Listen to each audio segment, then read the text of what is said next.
ingin Ustaz sampaikan bisa konsentrasi. Kade, ibu-ibu, mohon kerjasamanya untuk anak-anak.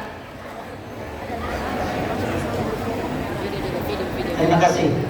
Baik, Bapak Ibu yang dimuliakan Allah Subhanahu wa Ta'ala, kita sama-sama mendengarkan hikmah maulid Nabi besar kita Muhammad sallallahu alaihi wasallam yang insyaallah akan disampaikan oleh Anak Gurunka Muhammad Yusuf SSI MA. Dengan hormat, waktu dan tempat disilakan.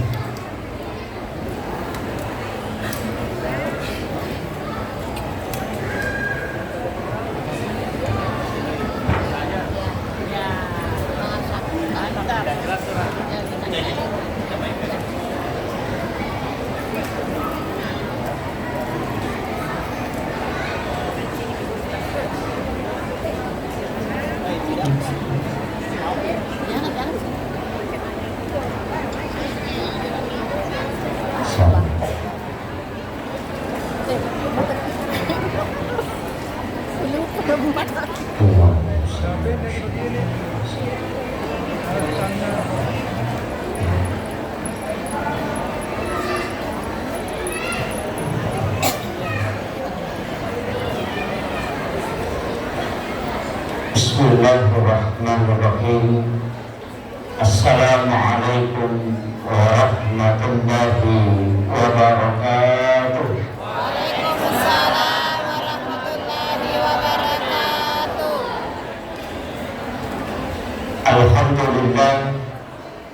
Alhamdulillah Rabbil alamin. Wassalatu wassalamu ala ashrafil anbiya wal mursalin Sayyidina wa maulana wa habibina wa syafi'ina wa ala alihi wa ashabihi wa sahabatihi ajma'in. Allahumma salli ala Sayyidina Muhammadin tibbil qulubi wa dawaiha wa afiyatil abdani wa shifaiha wa nuril absari wa diyaiha wa ala alihi wa sahbihi wa sallim. Allahumma salli ala Sayyidina Muhammadin salatan tuballighuna biha kullal maqsud. Ya Jawwadu ya Ma'bud, ya Rahimu ya Wadud, bi rahmatika ya arhamar rahimin. Yang kami muliakan dan kami ta'zimi para alim ulama, para tokoh masyarakat, para azadis dan azadizah, wabil khusus seluruh pengurus Yayasan Istiqamah Makassar, yang insyaallah semoga kesemuanya mendapatkan keberkahan dari Allah Subhanahu wa Ta'ala. Amin ya rabbal alamin. Yang kami muliakan Bapak yang mewakili Bapak Camat, Bapak yang mewakili Bapak Kapolsek Rajo beserta sallallahu alaihi wasallam. Setiap tahun kita peringati kenapa sebenarnya kita memperingati kelahiran Nabi. Karena kalau kita membuka kitab-kitab sejarah, memang semua manusia yang diciptakan oleh Allah Subhanahu wa Ta'ala yang selalu diperingati adalah kematiannya. Tapi khusus Rasulullah yang diperingati justru kelahirannya. Karena memang kita bagi Rasulullah itu tidak pernah wafat. Karena orang yang mengatakan Rasulullah wafat, sebenarnya secara hakikat beliau itu justru lebih hidup. Karena orang yang meninggal justru ruhnya itu semakin bebas. Para wali-wali Allah itu tidak mati di sisi Allah, apalagi Rasulullah Sayyidul Anbiya. Dari situlah sehingga salam kepada Rasulullah menggunakan kalimat Assalamu alaika ayyuhan nabi wa rahmatullahi wa barakatuh. Assalamu alaika ya Rasulullah. Masjid ini sebenarnya adalah masjid yang memiliki sejarah yang sangat luar biasa. Salah satu ulama kita yang dikenal dengan Nasirus Sunnah adalah Andre Gurutta almarhum al-Ghafurlah Ki Haji Muhammad Nur. Beliau adalah salah satu waliullah, dan itu dikenal bukan hanya di Sulawesi Selatan tapi seluruh Indonesia, bahkan di Mekah. Tapi saya ingin sampaikan bahwa beliau itu menjadi seorang waliullah kekasih Allah bukan karena ilmu fikih saja, tapi karena keluasan ilmu beliau menggabungkan ilmu tasawuf, ilmu fikih dan ilmu tauhid. Nah, saat sekarang ini agama kita mulai dikotak-kotakkan, seakan-akan selalu dikatakan tasawuf ini justru bid'ah dan ilmu sesat. Padahal ilmu agama tanpa tasawuf itu batal. Karena orang sholat karena syariat, maka dia bisa tahu sah tidak sholatnya, tapi untuk khusyuk dalam sholat itu mustahil. Makanya kajian agama itu 3: kajian Islam, kajian iman, dan kajian ihsan. Kalau kajian Islam itu berbicara tentang hukum-hukum agama, itulah ilmunya disebut ilmu fikih, ulamanya disebut fuqaha, mazhabnya Syafi'i, Maliki, Hanafi, dan Ahmad bin Hanbal. Di sini banyak perdebatan. Perbedaan pendapat itu tidak masalah karena masing-masing punya kaidah. Ulama berbeda pendapat dalam masalah fikih tidak pernah saling menyalahkan, hanya mengatakan kami yakini pendapat kami yang paling benar, tapi boleh jadi tidak menutup kemungkinan ada kesalahan di dalamnya. Sebenarnya itu adalah ketawaduan ulama kita. Cuma sekarang ini kadang-kadang mengatakan hanya ini yang paling benar, yang lain salah. Ini jadi masalah. Guru Kiai Muhammad Yusuf Presiden pernah mengatakan sebenarnya bukan perbedaan pendapat yang menjadi masalah. Yang menjadi masalah ketika hanya pendapat kita yang kita anggap paling benar dan yang lain disalahkan. Di situ letak masalahnya.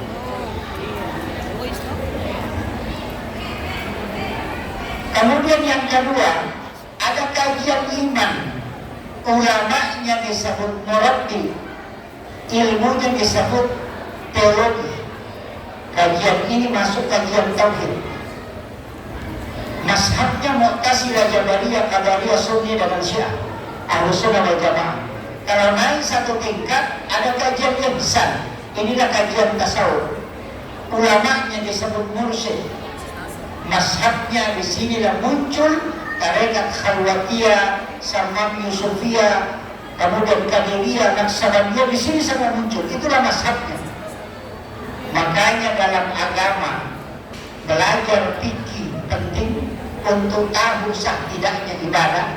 Belajar tauhid penting supaya kita bisa mengenal siapa yang disembah. Tapi belajar tasawuf lebih penting karena hakikat ibadah dan kenikmatan semua ibadah di situ berada. Makanya anak-anakku yang belajar di madrasah di masjid ini, memang tradisi ulama kita itu tak boleh hilang. Ngaji ke ulama yang sekarang ini bahaya, karena banyak yang ngaji langsung ke YouTube. Istilahnya YouTube langsung ke hadisnya langsung, tidak ngaji ke ulamanya, sehingga hadis diterjemahkan sesuai pemahamannya. Oh, itu batal. Saya itu kalau ceramah dipastikan tidak pernah mengeluarkan pendapat pribadi. Saya kalau ceramah selalu mengatakan menurut Anda dulu ke Profesor Doktor ini, menurut Anda dulu ke Kiai Abdul Rahman Abu Dalil, menurut Imam Syafi'i, menurut Imam Malik, menurut Abu Hanifah. Saya tidak pernah mengatakan menurut saya begini. Kenapa? Saya tidak mau susah kalau di hari kemudian. Nanti kalau di hari kemudian saya ditanya, kenapa begini pendapatnya?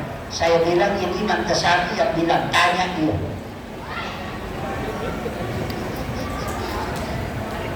Makanya saya itu selalu sebut pendapat guru. Ada mengatakan, kenapa tidak kembali ke Al-Quran dan hadis? Kan ada Al-Quran dan hadis. Itu kalimat benar ketika kita hidup di zaman Rasulullah. Tapi kalau hidup di zaman sekarang, itu kalimat yang terlambat keluar. Makanya kalau mau kembali ke hadis, kembali ke Nabi, kembali ke Al-Quran, kembali ke Allah, itu sudah keliru. Kenapa? Dalilnya jelas. Ihdinas siratal mustaqim, siratal ladzina an'amta 'alaihim. Di situ bukan siratal Nabi, bukan siratal Rasul, tapi siratal ladzina an'amta 'alaihim. Jalannya orang-orang yang kau beri nikmat, bukan jalannya para rasul. Itulah yang kita ikuti. Siapa yang beri nikmat? Nikmat karamah, nikmat kewalian, nikmat ilmu. Itulah guru-guru kita yang mulia, termasuk guru Kiai Haji Muhammad Nur. Maka jangan lepaskan amalan-amalan dan ajaran-ajaran beliau. Itu harus digenggam.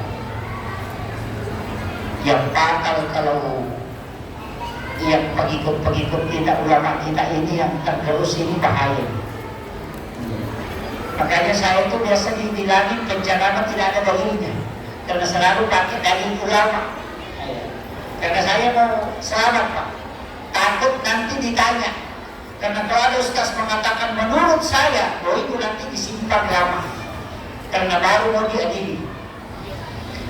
Kalau saya ditanya langsung bilang, tanya dia. Karena kenapa? Pendapatnya Imam Syafi'i yang saya pakai. Dan kapasitas ilmu untuk berfatwa itu saya belum masuk. Makanya ada tulisan kita di masjid itu Kiai Haji, saya bilang ini pemborosan dan ini dosa besar. Saya bukan kiai, ustaz saja itu berat. Memang kalau di Bugis itu pakai istilah mulutak, itu juga sudah berat Pak. Kalau bilang Andre Mulutak itu sebenarnya sudah kiai. Makanya saya dikasih gelar kiai itu patah gitu Pak. Karena kiai itu minimal hafal 600.000 hadis Nabi, memahami Al-Quran, dan juga minimal dia harus mengetahui 9 ilmu. Bahasa Arab, mulai dari nahwu, syarat, balaghah, ma'ani dia harus kuasai. Fikih, usul fikih, hadis, ulumul hadis harus dia kuasai. Kalau tidak, jangan panggil dia kiai, belum bisa waktunya. Kayak saya ini jangan panggil kiai Pak. Panggil ustaz itu sudah lebih tanggung jawabnya berat. Kalau di Jawa ada satu tambahannya, 2 istrinya. Iya. Kalau kita di Makassar tidak. Kemudian Rasulullah sebenarnya sebelum beliau wafat itu sudah meminta memang kepada Allah bagaimana umatnya ini supaya semua perjalanannya mulai sejak kita di dunia sampai ke alam akhirat itu sudah diselamatkan oleh Allah. Jadi blok-blok sebenarnya ini sudah jelas Pak. Kita di dunia kalau melanggar itu ada taubatnya. Makanya dari sholat ke sholat, kenapa tarekat perlu dipelajari? Di tarekat orang Bugis itu ada istilah sempajat terpetuh. Kalau kita bahasakan sholat yang tidak terputus, saya sering mengatakan orang yang tidak mengamalkan sholat tidak terputus ini, maka dia adalah orang yang paling rugi. Iya, dan itu hadis Pak. Rasulullah mengatakan umatku adalah umat yang terbaik karena dia meninggalkan satu kebaikan menuju ke kebaikan yang lain. Makanya tadi kita sholat isya berjamaah, mestinya di sujud terakhir sholat isya itu tadi kita sudah niatkan untuk sholat subuh.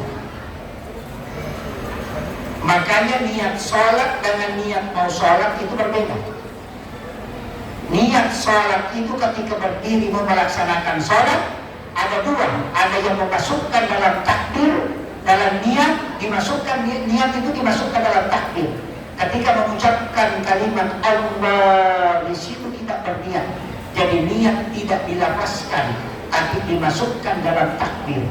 Kalau mampu, kalau was-was lebih baik berniat sebelum takbir.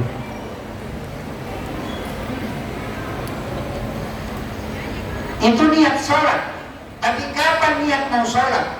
Ketika kita sujud terakhir atau sebelum salam. Itu ada 2 tempat. Ketika sujud terakhir pada rakaat terakhir sholat isya, niatkan memang untuk sholat subuh. Makanya setiap perjalanan kita kemanapun pasti menuju ke sholat.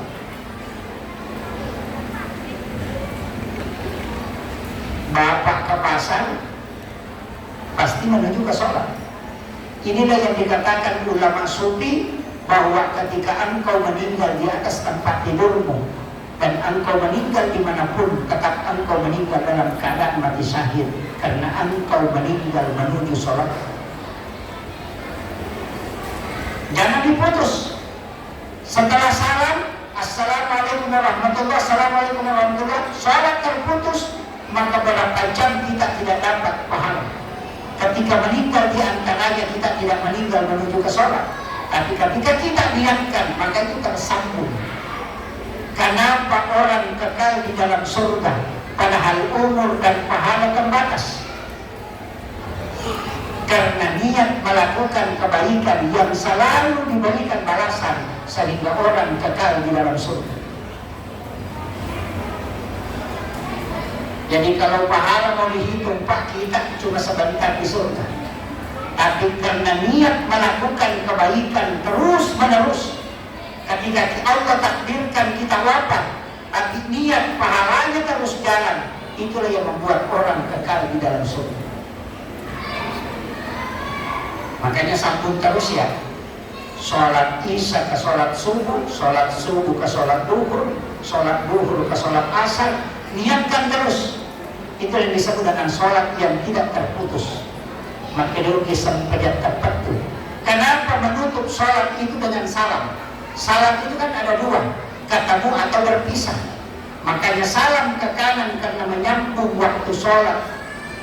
Berikutnya salam ke kiri karena melepaskan waktu sholat sesudahnya. Jangan lepaskan lebih dulu sebelum kau menyambung yang sebelumnya. Itulah orang yang paling beruntung.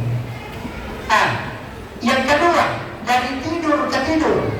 Karena tidur ini juga bisa berpahala, tapi tidur juga bisa sia-sia.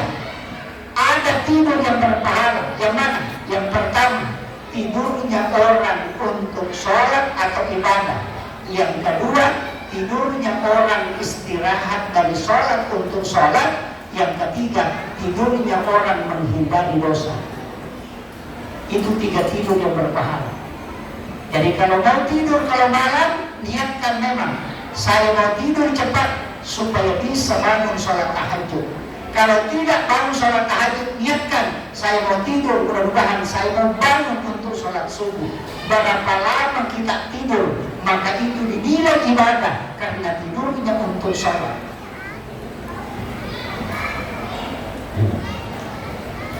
Makanya kita butuh niat pada setiap ibadah. Imam Nawawi Ad-Dimashqi dalam kitab Hadis Arba'in meletakkan hadis tentang niat itu pada hadis pertama. Kenapa? Karena semua kunci ibadah ada pada niatnya.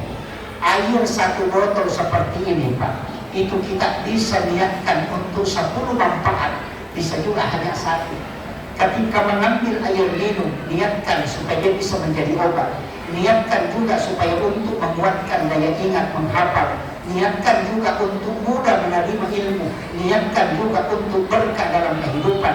Niatkan juga supaya air ketika masuk ke dalam tubuh itu bisa menjaga kita supaya tidak melakukan dosa besar. Niatkan juga supaya kita bisa pakai untuk beribadah kepada Allah. Niatkan juga supaya dia tidak keluar melalui kotoran, tapi keluar melalui keringat dan membawa keberkahan. Satu botol air yang kita minum bisa mendapatkan 10 keberkahan. Kalau kita minum saja dengan basmalah mungkin dapat 1. Itulah bedanya orang yang berilmu dengan yang tidak. Sebenarnya sederhana, Pak. Jadi kalau mau minum jangan sembarang minum. Jangan langsung bismillahirrahmanirrahim langsung dihantam. Niatkan memang. Orang yang dia seperti umrah, kadang-kala ada yang berbolak-balik kali sendok air kecil. Coba niatkan. Ketika mau minum berdoa, ya Allah, jangan air ini aku mohon kepadamu, jangan dia keluar melalui air kencing, tapi keluarkan melalui keringat. orang ini bisa bertahan tidak buang air kecil sehari semalam hanya karena berdoa meminta berkah air yang dia minum. Saya dapat satu sejarah, pernah membaca satu risalah Kiai Halil Bangkalan ketika menuntut ilmu di Mekah. Dia 1 bulan tidak buang hajat karena setiap makanan yang dia makan dia berdoa supaya dia tidak meletakkan kotoran di tanah haram. Itu doanya para ulama. Makanya ulama-ulama kita itu sungguh sangat luar biasa, Pak. Saya itu punya alasan sederhana yang selalu menyalahkan maulid dan membidahkan, menyalahkan barasanji, menyalahkan baca doa bersama, menyalahkan ini, mengatakan pelakunya adalah bid'ah, masuk neraka. Saya punya jawaban singkat saja, Pak. Semua ulama yang melaksanakan barasanji, Andre Guru Kiai Abdul Rahman Abu Dalil, Andre Guru Kiai Haji Muhammad Nur, Andre Guru Kiai Haji Abdul Mulk Yusuf Kalisidendre, semua ulama Andre Guru Kiai Haji Sanusi Baco melaksanakan maulid Isra Mi'raj barasanji mahalul qiyam. Seandainya perbuatan itu bid'ah, tidak mungkin dia jadi wali. Coba. Dan orang dipastikan keselamatannya ketika dia wafat. Karena yang hidup seperti saya ini belum tentu selamat. Tidak tahu ujungnya bagaimana. Tapi ulama kita yang telah menanamkan semua itu memerintahkan, coba lihat. Andre Guru Kiai Abdul Rahman Abu Dalil adalah waliullah. Guru Sa'adat, Guru Kiai Abdul Malik Bilawah, Guru yang ada di Makassar ini luar biasa. Semua mereka bermaulid dan beliau menjadi wali. Tidak mungkin menjadi wali kalau bukan kekasih Allah, dan pasti disenangi oleh Rasulullah. Tapi coba balik yang tidak bermaulid, yang selalu membidahkan, adakah ulamanya yang jadi wali? Coba cari. Makanya saya balik pertanyaan, mau ikuti yang jelas atau yang tidak jelas?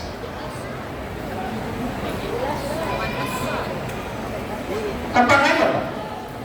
Karena agama ini kan punya, bisa kita melihat siapa yang selamat, siapa yang tidak. Akhirnya saja sudah bisa dilihat karamahnya berontak. Itu muncul. Kenapa dinampakkan? Supaya kita tahu bahwa ini benar orang soleh. Kan itu. Kalau songkok jangan sumpah, Pak, banyak dijual. Tapi karamah tidak bisa berbohong. Maka orang yang anti dengan itu pasti tidak mau terima karamah. Kenapa? Karena semua pendapatnya pasti dibantah ketika orang pakai karamah. Coba. Makanya saya itu kalau dibilang kenapa masuk itu, saya bilang NU itu adalah organisasi yang saya anggap aman, Pak. Kenapa? Di NU itu tidak hadir pengajian, tetap didoakan. Iya, Allahumma ghafiril muslimin wal muslimat wal mu'minin wal mu'minat wal ahya'i minhum wal amwat. Tidak hadir saja didoakan. Apalagi dikirimi Fatihah. Iya, makanya NU itu selalu tawassul. Kirim Fatihah ke gurunya, kirim Fatihah ke jamaah. Bapak Ibu tidak hadir, kalau sudah masuk di NU, insya Allah sudah didoakan. Makanya kalau pengajiannya NU itu jarang ramai. Karena dia tidak datang didoakan. Bagi biasanya yang lain kalau tidak datang tidak didoakan. Itu makanya jangan khawatir. Kita itu punya sanad ulama kita itu luar biasa, Pak. Ilmunya itu bersambung terus. Guru Kiai Muhammad Nur ini belajar di Mekah, mengambil silsilah tarekatnya dari sana, mursyidnya dari sana. Kesini kemudian mengajarkan, murid-muridnya kita lihat. Luar biasa. Maka itu adalah asal kita. Jangan sampai ini hilang. Karena orang masuk surga itu, Pak, jalurnya apa? Ada dua. Jalur rahmat, itu otoritas Allah. Jangan nilai pahala kalau rahmat, tidak melihat pahala. Makanya ada WTS, wanita WTS yang memberi minum kepada anjing yang kehausan, itu Allah masukkan ke dalam surga. Bukan lihat pahalanya, tapi itu karena Allah memberi rahmat, karena dia menyelamatkan nyawa. Jangan lihat pahala, itu otoritasnya Allah. Makanya banyak sekarang ini, Pak, langsung memponis orang, masuk neraka, masuk neraka. Saya bilang ini mendahului orang, mendahului Allah itu. Dan yang paling fatal, yang menggunakan hadis Nabi untuk menjauhkan umatnya dari Rasulullah. Sekarang muncul hadis-hadis Nabi dipakai menjauhkan. Orang tahlilan masuk neraka. Masa orang kafir 100 tahun baca la ilaha illallah berhenti kafir, tapi orang Islam baca la ilaha illallah jadi kafir? Coba, masuk akal tidak? Orang kafir 30 tahun baca la ilaha illallah jadi Islam. Masa orang Islam baca la ilaha illallah jadi kafir? Coba lihat. Bahkan saya ini tapi ini agak kasar ya, mohon maaf, ini agak kasar. Sebenarnya orang yang menyalahkan ulama kita ini, itu sama dengan orang yang pergi nonton bola, 10 orang. Kemudian ada 1 orang ke Pak Polisi, kasih tahu Pak Polisi, teman saya hilang. Pak Polisi tanya, berapa temanku yang hilang? Yang bilang 9. Bilang, berapa orang kau memang? Yang bilang 10. Yang bilang Pak Polisi, bukan dia yang hilang, kau yang hilang. Tapi karena dia yang melapor, makanya dia bilang orang yang hilang. Padahal dia yang hilang, karena orang 9 orang, dia sendiri. Ini sama dengan orang selalu menyalahkan kita ini. Dia yang salah, nah kita salahkan. Coba.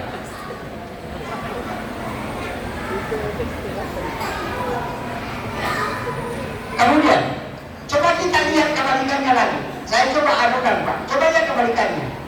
Yasinan ada yang menganggap tidak. Baca Yasin malam Jumat tidak. Saya mengatakan, dari mana dapat dalil melarang orang baca Quran? Tidak ada. Berarti perintah baca Quran kan jelas. Dalil melarang orang baca Quran waktunya hanya di dalam WC saja. Selain itu tidak ada. Tapi dia berani mengatakan orang yang baca Yasin di malam Jumat adalah bid'ah, masuk neraka. Berarti dia yang membuat bid'ah, karena Nabi tidak pernah melarang, tapi dia melarang. Coba kembali ke kita yang baca disalahkan, padahal dia yang salah menyalahkan kita. Karena Nabi tidak pernah melarang, justru dia larang. Nah, larangan dalam agama harus ada dalil mutlak. Selama tidak ada, tidak boleh. Makanya ketemu nanti Pak, orang yang bermaulid karena mencari amal-amal untuk supaya bisa masuk surga, supaya banyak amalnya, yang bisa masuk surga. Orang yang tidak maulid takut melakukan sesuatu karena takut masuk neraka. 2 ya, yang bermaulid berusaha mengumpulkan pahala banyak supaya bisa masuk surga. Yang tidak maulid takut melakukan sesuatu yang tidak pernah diperintahkan langsung oleh Nabi karena takut masuk neraka. 1 takut masuk neraka, 1 mau masuk surga. Maka insya Allah ketemu nanti. Jelas, itu aja. Kemudian ibadah tadi saya mengatakan sambung ya, tidur. Jadi kalau sudah sholat tahajud, kemudian kelelahan, kita mengatakan saya mau tidur dulu supaya untuk menunggu waktu sholat subuh. Itu juga tidur berpahala, karena tidur mengistirahatkan diri dari ibadah untuk ibadah. Nah, sama jika orang mau tidur malam tadi, saya mau bangun sholat tahajud, saya mau bangun sholat subuh. Kalau 10 jam dia tidur atau 5 jam dia tidur, maka 5 jam dihitung beribadah di hadapan Allah, karena tidurnya untuk sholat. Tapi kalau dia tidur, dia bilang mau gak tidur cepat supaya bangun nonton sepak bola, itu juga dia dapat. Makanya kunci ibadah ada pada niatnya. Iya. Kemudian puasa, sujud terakhir, sholat tarawih terakhir, niatkan memang untuk tarawih tahun depan, itu sudah jalan pahalanya. Ketika kita niatkan untuk berzakat tahun depan, pada saat kita berzakat, itu pahalanya sudah jalan. Jadi setiap kebaikan harus disambung terus, supaya kita meninggal selalu berada dalam kebaikan. Itulah umatnya Rasulullah, umat yang terbaik. Kenapa? Karena tidak terlepas dari kebaikan-kebaikan, karena dia cukup niatkan, itu sudah nyambung terus. Jangan sampai kita lalai di sini. Umur kita tak banyak Pak, antara 60-70 tahun.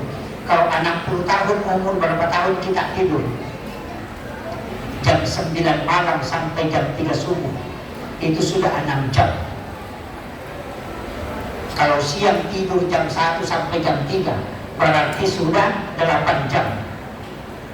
Kalau kita tidur 8 jam, nah umur 60 tahun, berarti kurang lebih 20 tahun kita tidur. Ini baru tidur.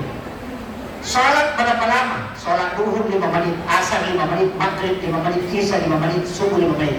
5 kali 5, 25. Tidak cukup setengah jam. Kalau kita hanya sholat yang dihitung 25 menit, baru kita gosip setengah jam, sudah bangkrut 5 menit.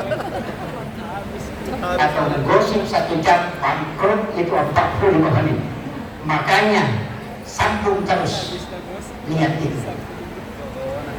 Kenapa setiap mau tinggalkan rumah, semua mau berwudu, dari wudu ke wudu, niatkan memang. Itu penting Pak. Puasa ke puasa, niatkan. Kalau puasa Senin Kamis, niatkan. Jadi sambung terus supaya kita tidak pernah terlepas dari ibadah. Meninggal, insya Allah bisa. Itu kuncinya. Kemudian Rasulullah, apa yang diminta lagi Rasulullah kepada Allah? Ya Rabb, adakah jaminan langsung dari Engkau untuk umatku? Karena umatku kau jamin dengan rahmatmu. Tapi aku mohon kepadamu ya Rabb, berikan jaminan yang pasti darimu. Maka Allah menurunkan satu doa. Siapa yang membacanya, kata Rasulullah, maka ketika dia baca 1 kali di malam hari, kemudian dia meninggal pada malam itu, dipastikan dia ahli surga. Ketika dia meninggal pada siang harinya dan dia membaca 1 kali di siang hari, maka dia penghuni surga. Allah yang menjadi jaminannya. Doanya pendek, inilah yang membuat iblis menangis sampai matanya bengkak ke kanan. Tidak ada doa yang diturunkan oleh Allah yang membuat iblis menangis sampai matanya bengkak kecuali sayyidul istighfar. Allahumma anta rabbi la ilaha illa anta khalaqtani wa ana abduka wa abduka wa bika mastakatu wa a'udzubika min syarri ma sana'tu. Abulaka bi ni'matika alayya wa abulaka bi dhanbi faghfirli fa innahu la yaghfiru dzunuba illa anta. Sudah hafal? Kalau nggak hafal, yang ditakuti neraka, tutup aja pintunya neraka Pak. Nabi ketika Isra Mi'raj, dia keliling di dalam neraka, keluar dari neraka, itu Nabi meneteskan air mata. Tapi neraka bertanya kepada Rasulullah, ya Rasulullah, apa yang membuatmu sedih? Nabi mengatakan, aku khawatir kalau umatku masuk ke sini, karena dia akan tersiksa dengan pedihnya siksaan di dalamnya. Rasulullah mengatakan, apakah ada yang bisa dibaca umatku sehingga tidak masuk ke sini? Apa kata neraka? Ada Muhammad. Sampaikan kepada umatmu membaca. Dalam riwayat ada 2. Dia mengatakan salah sama 3 kali, ada mengatakan 7 kali. Allahumma ajirni minan nar. Neraka yang mengatakan ketika umatmu Muhammad membaca doa ini, aku menutup pintuku sehingga dia tidak masuk. Coba. Itu rahmat. Dihafal juga. Kalau saya jangan pakai Allahumma ajirni, pakai Allahumma ajirna minan nar. Karena dalilnya jelas, ku anfusakum wa ahlikum nar. Jaga diri dan keluargamu. Nah, Allahumma ajirna itu mengikutkan keluarga. Kalau Allahumma ajirni itu hanya sendiri. Makanya sesudah sholat kan dibaca itu. Sesudah assalamualaikum warahmatullahi, assalamualaikum warahmatullahi, kita istighfar dulu. Astagfirullahaladzim. Ada yang sempurnakan. Astagfirullahaladzim alladzi la ilaha illa huwal hayyul qayyum wa atubu ilaih. Berapa kali? 3 kali. Ada yang protes. Kenapa orang selesai sholat istighfar padahal dia baru saja melaksanakan ibadah? Itu karena tidak paham. Orang yang sholat itu berdosa. Apa dosanya orang sholat? 3. Gerakannya tidak sempurna, ingatannya tidak sempurna, karena dia menghadap kepada Allah tapi dia mengingat hartanya. kemudian bacaannya tidak sempurna, maka istighfar 3 kali menghapuskan dosa ingatan yang tidak sempurna. Yang kedua, lafaz yang tidak sempurna. Yang ketiga, gerakan yang tidak sempurna. Makanya kita istighfar 3 kali sesudah salam dalam sholat. La ilaha illallah wahdahu la syarika lah, lahul mulku wa lahul hamdu yuhyi wa yumiitu wa ala kulli syai'in qadir.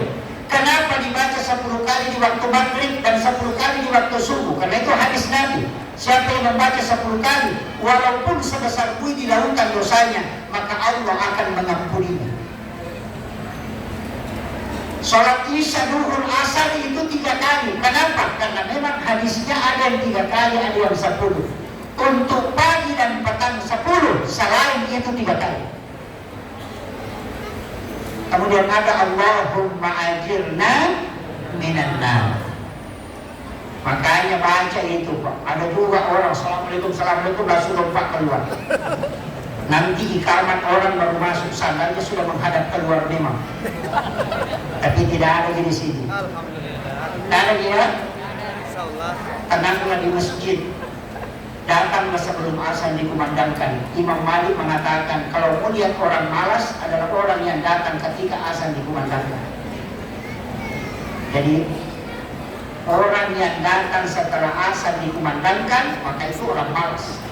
Karena nanti datang kalau dipanggil. Ya kan? Ini Imam Malik yang bilang. Jadi datang sebelum dipanggil. Jadi kalau ada orang azan di baru datang, orang malas itu. Karena dipanggil dia baru datang. Tapi kalau dia datang sebelum dipanggil, itu orang rajin. Makanya cahayanya orang yang menunggu waktu itu dari kemudian seperti bulan purnama. Nah, ini penting. Tapi bagaimana Ustaz? Saya sholat di rumah, wah itu bagus. Tapi berwudu memang sebelum masuk waktu sholat, duduk di atas sajadah, kemudian berzikir sambil menunggu waktu azan. Itu istimewa Pak. Bikin tempat sholat di rumah. Jangan musola lah, tapi mihrab. Ya, makanya tempatnya imam itu dikasih 2 lapis. Ada lapisan bawah, ada sajadahnya. Karena Nabi Zakaria membuatkan tempat sholat itu Maryam, itu 2 anak tangga. Maryam kan masih gadis, tapi gadis belia. Ada mengatakan umur antara 8 dan 9 tahun. Diambil Nabi Zakaria karena dia tidak punya anak. Diambillah kemanakannya, dia bawa ke rumahnya.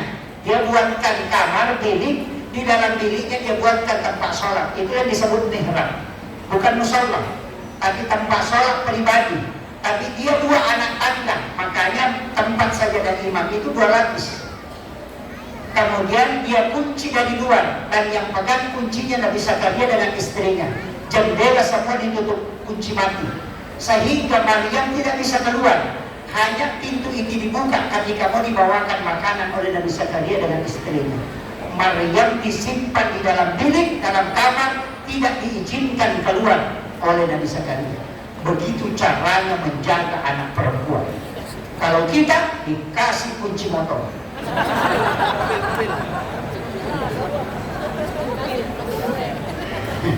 Jadi masalah. Tapi apa yang terjadi? Kullama dahala alaiha Zakaria al-mihrab wajada indah rizqan. Setiap Nabi Zakaria masuk ke dalam kamarnya Maryam, wajada indah rizqan, selalu melihat ada makanan, padahal dia tidak pernah kasih masuk. Mulai kaget. Kok ada buah-buahan musim panas di musim dingin? Kok ada anggur di sini? Kok ada kurma? Nah, pintunya terkunci. Makanya dia bertanya, "Anna laki hasa?" Dari mana ini? Apa jawabannya Maryam? Wa min indillah. Itu langsung dari Allah. Nabi Zakaria tidak percaya di awalnya, karena dia mengatakan, "Kau bukan nabi, anak gadis belia perempuan, bukan nabi." Tapi kenapa langsung dikasih katanya makanan dari Allah? Tapi berhari-hari dia melihat, ternyata semakin hari semakin ada terus makanan. Maka dia bertanya, "Anna laki haza?" Maryam menjawab, "Wa min indillah. Allah yarzuqu man yasha bighairi hisab." Baru dia yakin bahwa kalau Allah yang mau kasih tidak melalui perantara. Makanya dia suruh keluar ke sini. Karena dia tidak punya anak, istrinya sudah berhenti haid, tidak mungkin melahirkan. Kalau menurut ilmu kedokteran, maka dia suruh keluar situ. Berarti tempatmu yang yang istimewa. Makanya datanglah Nabi Zakaria ke situ. Apa yang dia lakukan? Wa huwa qa'imun yusalli fil mihrab. Sementara berdiri sholat di dalam mihrab, dia berdoa, Rabbi habli min ladunka dzurriyyatan thayyibatan innaka sami'ud du'a. Coba. Apa yang terjadi, Pak? Karena dia minta di dalam mihrab, langsung dijawab, Allaha yubassiruka bi Yahya. Allah akan memberikan anak kepadamu yang bernama Yahya. Dia adalah seorang nabi yang soleh. Makanya dua orang itu aneh, Pak. Nabi Isa lahir tanpa bapak dari Maryam tadi yang diambil oleh Nabi Zakaria. Kemudian Nabi Zakaria istrinya melahirkan Yahya dari wanita yang sudah tidak haid. Dua nabi ini ada di langit kedua. Itulah yang menjemput Nabi ketika Isra Mi'raj di langit kedua. Apa artinya itu? Sesuatu yang mustahil menurut manusia, tapi ketika engkau sholat itu tidak mustahil. Ini penting, Pak. Maka senjata yang paling ampuh dipakai untuk semua masalah adalah sholat. Itulah sehingga Rasulullah mengajarkan semua. Mau jalan, ada sholatnya, sholat sunat musafir. Ada dosa, ada sholatnya, sholat sunat taubat. Bingung memilih sesuatu, ada sholatnya, sholat sunnah istihara. Punya hajat yang besar, ada sholatnya, sholat sunnah hajat. Kenapa ada sholatnya? Sholat sunnah musafir, padahal sudah ada doa musafir. Kenapa kita tidak berdoa? Karena kalau doa menunggu waktu untuk dilapor. Hari Rabu, hari Kamis dengan hari Senin, malaikat melapor. Kalau kita berangkat hari Selasa, pulang hari Rabu, belum dilapor, kita sudah kembali. Kan begitu. Makanya sholat, karena sholat yang komunikasi langsung, malaikat tidak urus.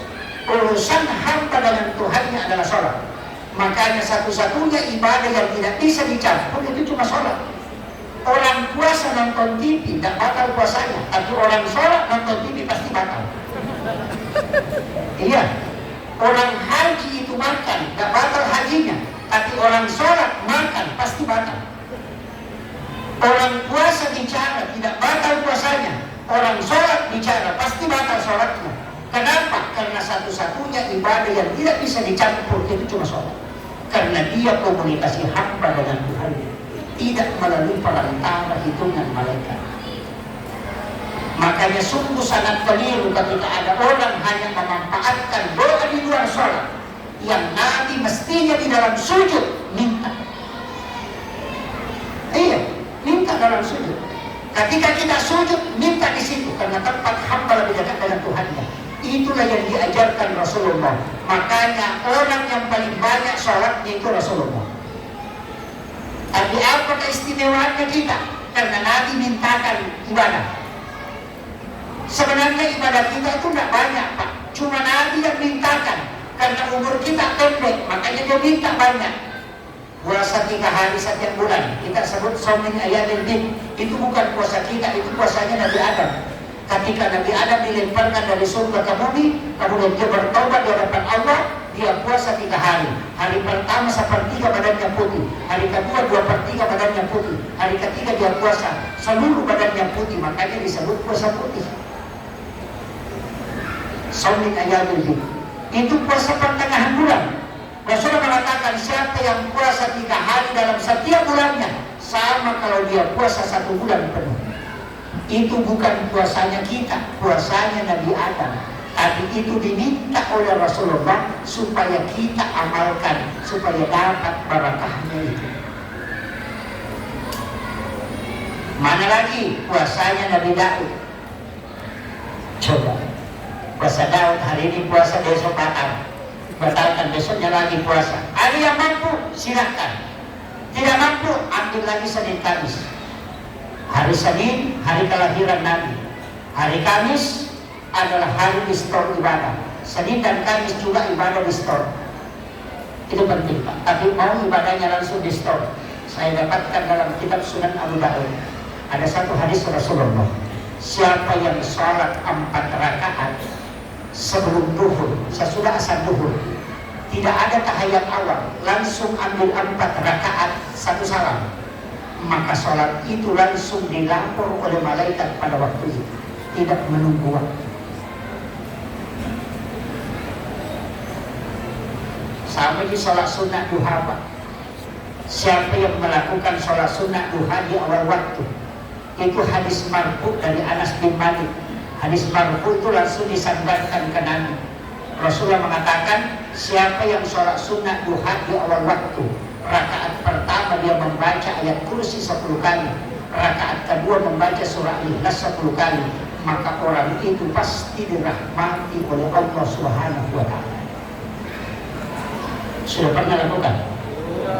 Sholat sunnah duha di awal waktu, pas masuk duha kerjakan 2 rakaat, jangan tambah setelah itu, pisahkan. Mungkin sekitar setengah jam, 1 jam baru lanjutkan sholat duhanya lagi. Itu sholat sunnah duha di awal waktu.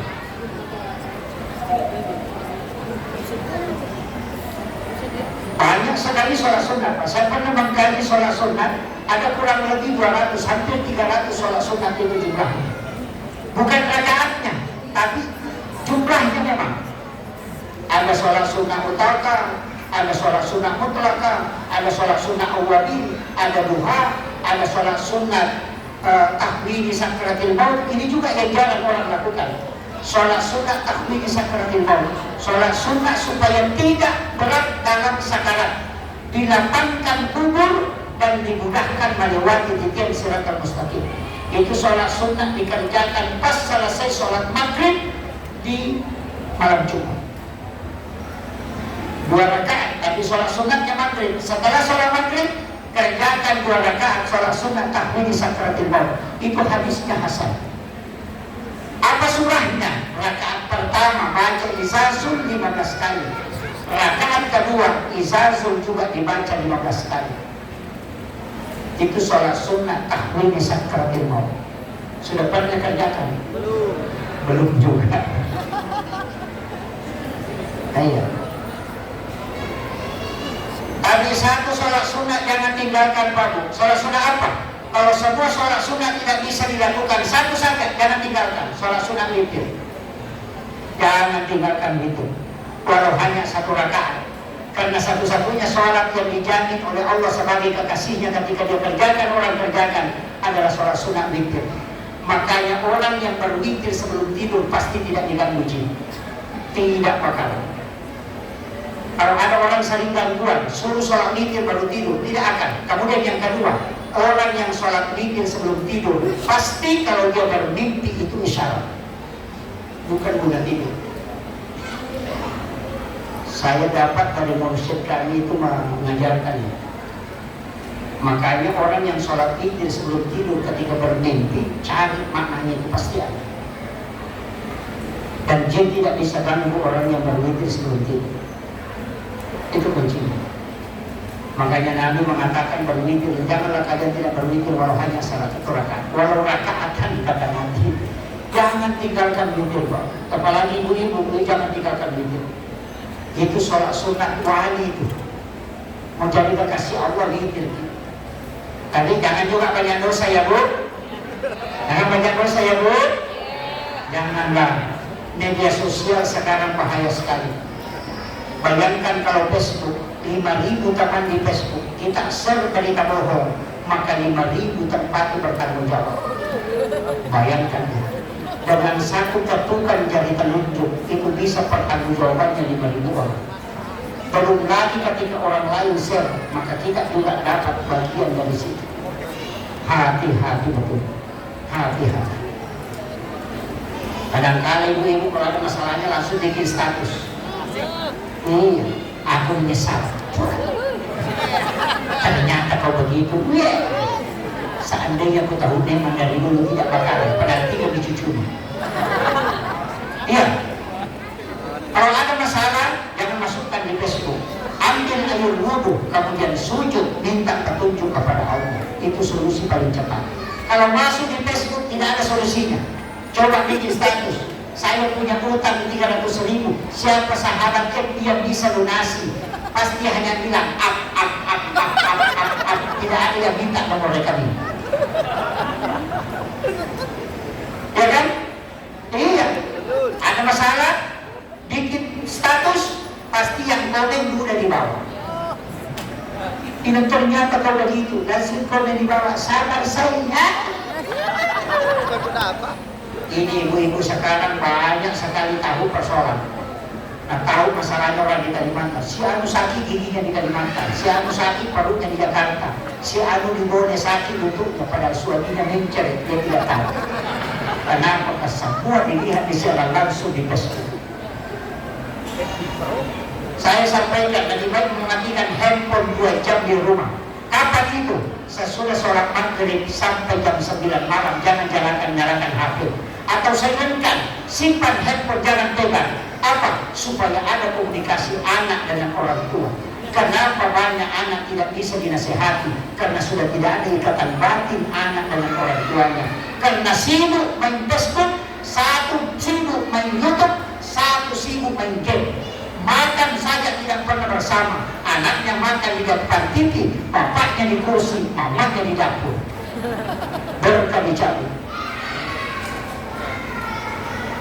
Makanya saya sampaikan, coba kita matikan atau tidak pegang handphone 2 jam saja di rumah, supaya orang tua dengan anaknya ada komunikasi, istri dengan suaminya. Makanya saya sering kasih tahu anak saya, nah ketika saya pulang ceramah, tiba di rumah di pesantren seperti ini, kau duduklah bersama, kita makan bersama. Jadikan ini momen istimewa, karena tidak tahu mungkin engkau atau saya yang mati besok.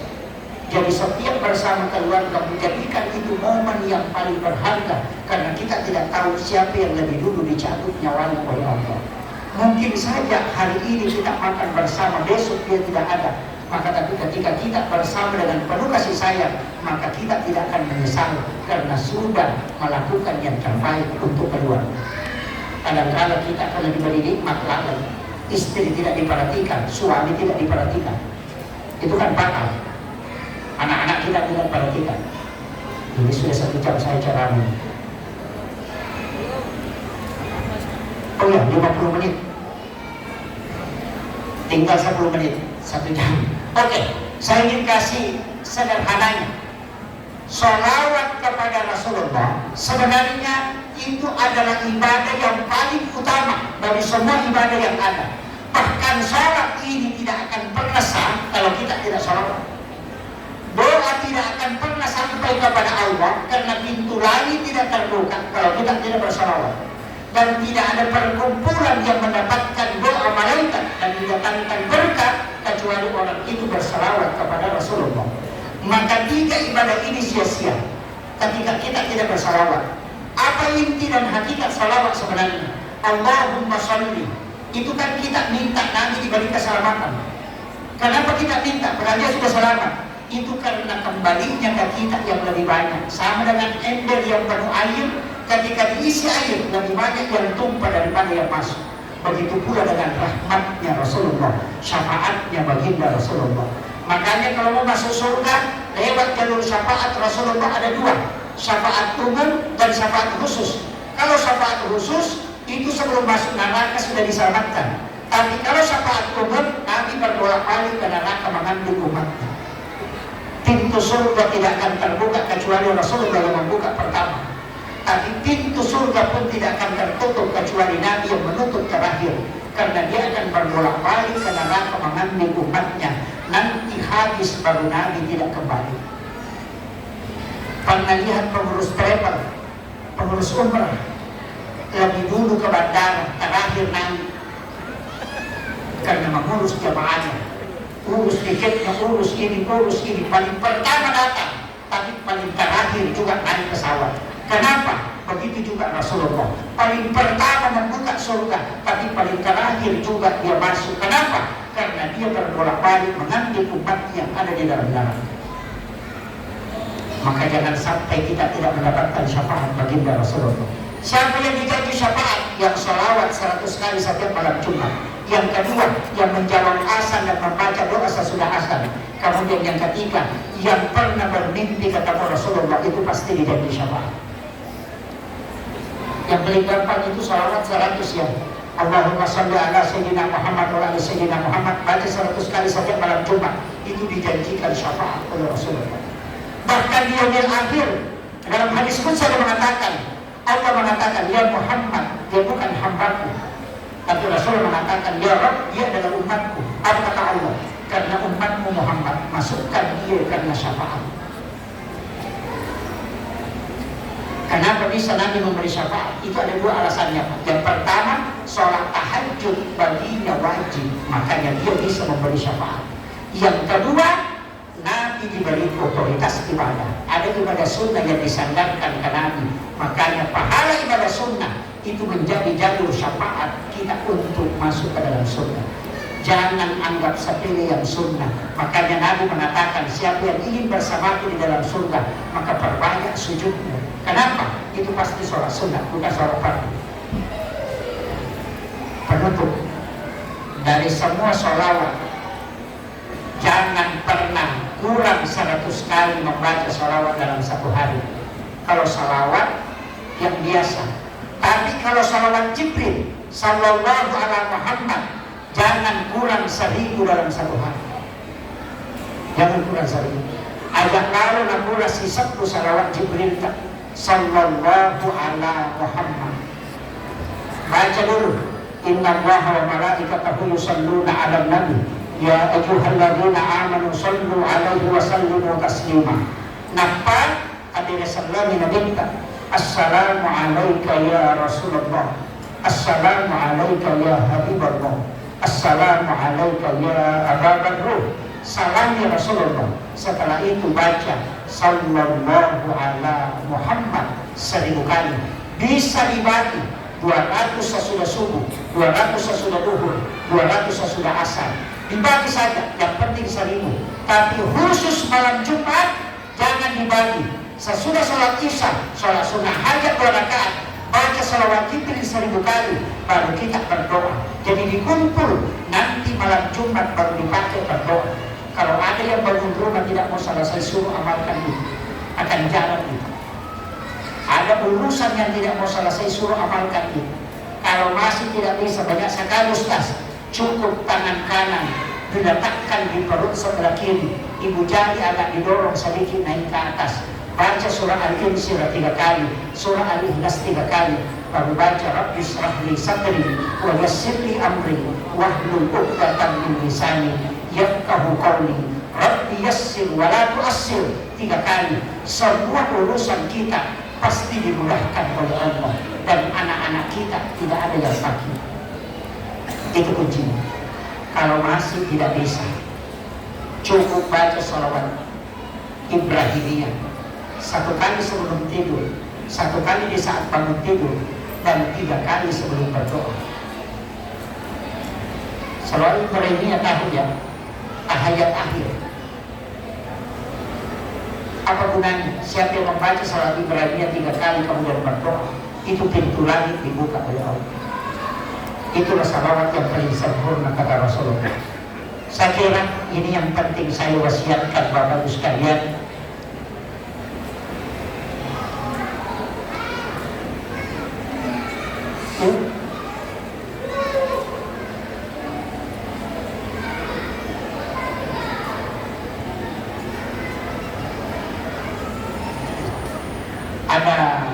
Ada yang minta ini untuk disampaikan. Sholat sunat yang 4 rakaat sebelum sholat Jumat, sholat sunat mutlakah. Di kitabnya Imam Ghazali itu ada, kitab Bidayatul Nihayah. Kita di bab sholat Jumat itu mengangkat salah satu hadis Nabi bahwa siapa yang sholat 4 rakaat sebelum Jumat, itu 2 rakaat 1 salam, tapi surahnya adalah surah Al-Ikhlas. Siapa yang melakukan 4 rakaat sholat sebelum Jumat, maka dia tidak akan meninggal kecuali dia melihat tempatnya di surga. Itu sholat berat dilakukan Pak, karena surah Al-Ikhlas rakaat pertama, rakaat kedua juga surah Al-Ikhlas. Setelah salam berdiri lagi mengambil 2 rakaat. Rakaat pertama lagi surah Al-Ikhlas, rakaat keduanya lagi surah Al-Ikhlas sesudah Fatihah. Tapi dibaca masing-masing 50 kali setiap 1 rakaat.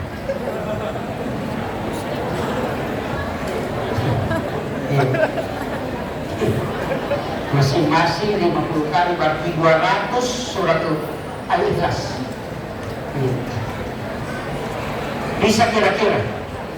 Tapi siapa yang melakukan itu, dia tidak akan mati kecuali melihat tempatnya di surga. Itulah kenapa banyak ulama tidak tahu bahwa saya tidak akan mendapati lagi Jumat berikutnya. Karena ketika sudah dinampakkan, dia yakin bahwa ini sudah Jumat terakhir. Itulah yang dikatakan ulama-ulama kita. Tapi amalan itu bukan amalan sembarang. Memang harus betul-betul siap. Tapi biar tidak dikerjakan di masjid, bisa di rumah. Jam 10 sudah mulai kerjakan. Karena sholat ini dikerjakan di hari Jumat, tapi itu menjelang di akhir-akhir duha paling bagus sebenarnya. Itu kalau mampu. Tapi 50 surah Al-Ikhlas setiap satu rakaat. Kalau mampu. Kalau tidak mampu, niatnya itu sholat sunnah mutlak. Itu ada di kitab Imam Al-Ghazali. Saya kira cukup sekian. Akhirul kalam wallahul muwaffiq ila aqwamit thoriq. Nasrun minallah wa fathun qarib wa basyiril mu'minin. Assalamualaikum warahmatullahi wabarakatuh.